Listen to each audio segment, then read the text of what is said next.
the smiling coast of Africa, the home to Kunta Kinte, the Gambia. It's named after the River Gambia, the major river of West Africa. Today, our guest is the Pro-Vice Chancellor of Islamic University of Technology. Assalamu alaikum, sir. Wa alaikum salam wa rahmatullahi wa barakatuhu. Welcome. Thank you, sir. Can you introduce yourself to the audience? My name is Oumar, Dr. Oumar from the Gambia and the Pro-Vice Chancellor. I joined IUT, Islamic University of Technology, in 2016. Before that, I served as the Acting Vice Chancellor of University of the Gambia for some time, and also Deputy Vice Chancellor Academic for 5 years. And I also worked in different universities. In IUM, where I graduated, Islamic University of Malaysia, my Master's and PhD. Master's in Public International Law, PhD in Comparative Law, and my first degree also in Comparative Law, Sharia and Law from Al-Azhar University. Alhamdulillah. Wow, mashallah, what a great CV for the position of Pro-Vice Chancellor in Islamic University of Technology. So, can you localize us the Gambia? The Gambia is a tiny country in West Africa. Of course, it's now very close to 2 million population. It's surrounded by Senegal. We are surrounded in all corners except to the Atlantic Ocean. We have an opening to the Atlantic Ocean. Apart from that, it's surrounded by Senegal. You know, that area historically, before the colonialism, we shared, the African values, the Jollof, the Sin, Salom, and all that. But when the colonialist scramble for Africa happened, this is what happened. Now, the Gambia was for the share of British, as Senegal was the share of the Senegal. Senegal was the share of France.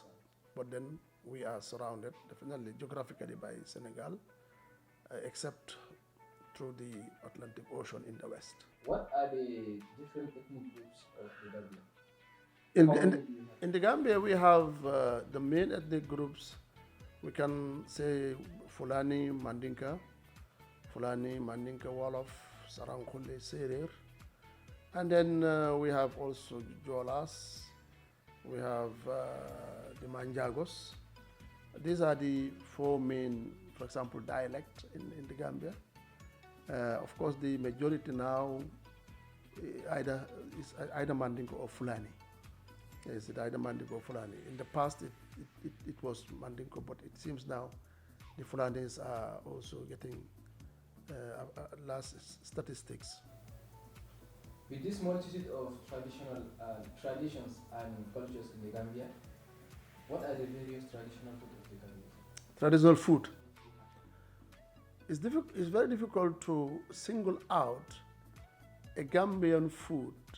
Maybe it's a Senegambian, because as a tiny country, it's very difficult to talk about the Gambian identity alone when it comes to food. And why? Because of the overwhelming influence of the African thing.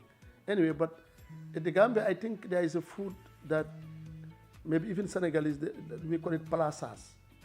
Palasas is a dish that even maybe the Senegalese do not do. When they say palasa, they say this is a Gambian thing. And maybe something called domoda kanja, is a kind of rice and okra. The rice and okra and mixed with groundnut. Things like this can be said is a Gambian. But the rest, like jollof rice, chebujen, and all that, is very much shared. Of course, there is also another one which is known as supu kanja. Supu kanja also is very much Gambian kind of taste, because when you go to Senegal, say supu kanja, oh, for example, when there is a competition, food competition, they will say, if it is supu kanja, then it goes to Gambia. Then when it is chebujen, then it goes to Senegal. Things like that. So definitely, it's an African dish. So with this 50 miles of coastline of the Gambia, it means like it's a very big place to the tourist. So, what are the tourist places in the Gambia? Now, you know, I think the most attracted, the most places that are attracting tourists in the Gambia is what we call Kachikali. Kachikali is a place where you have a lot of, crocodiles, very special crocodiles that are not harmful, and people and the colors also, white colors of crocodile, things like that. You have also the Kunta Kinte area, where Kunta Kinte, they said where his village was, in the Jufure areas. Maybe the river, in terms of those tourists that want to see a lot about water. The River Gambia is a very attractive place, apart from the beaches, because we have really nice beaches. Gambia is the capital is an island. You cannot enter the capital except through water. So the beaches are really attractive. We have a number of good hotels. But I think for Tendaba area also, Tendaba, these are the areas that if we were very much touristic minded, we could have developed it far better than it is now. Because when you are competing with countries like, in the world, like Egypt, like Turkey, they have a lot of attractions.